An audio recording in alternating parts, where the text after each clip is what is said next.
As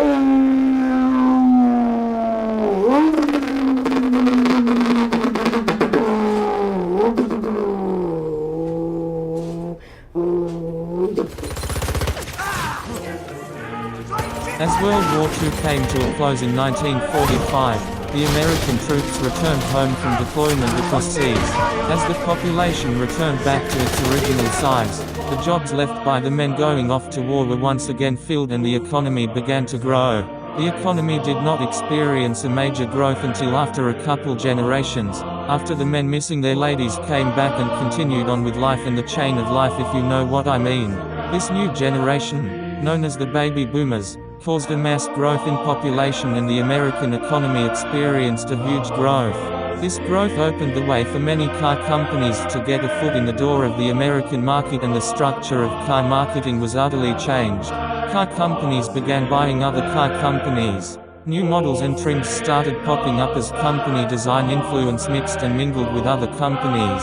New body styles and parts came into the market, as the European suppliers were still recovering from the war, so most parts had to be made in the USA. This opened up a whole new industry of customizing cars and aftermarket parts.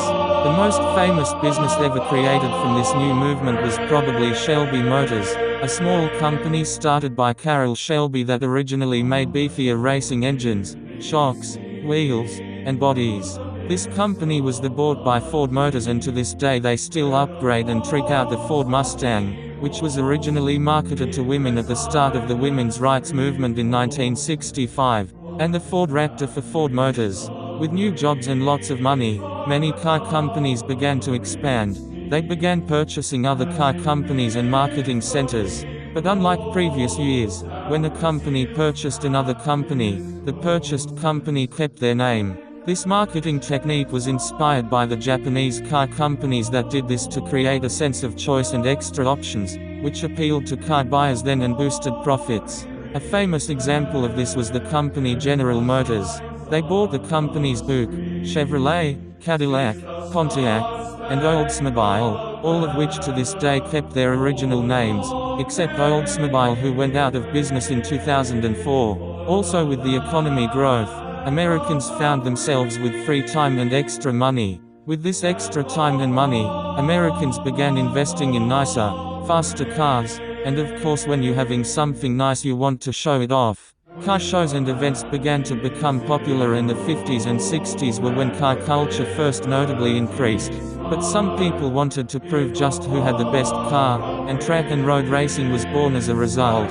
Track racing became very popular among teenagers and adults alike and was the more legal of the two racing forms created. Street racing more appealed to the teenage fan base as it was rebellious and all the street racers had awesome cars.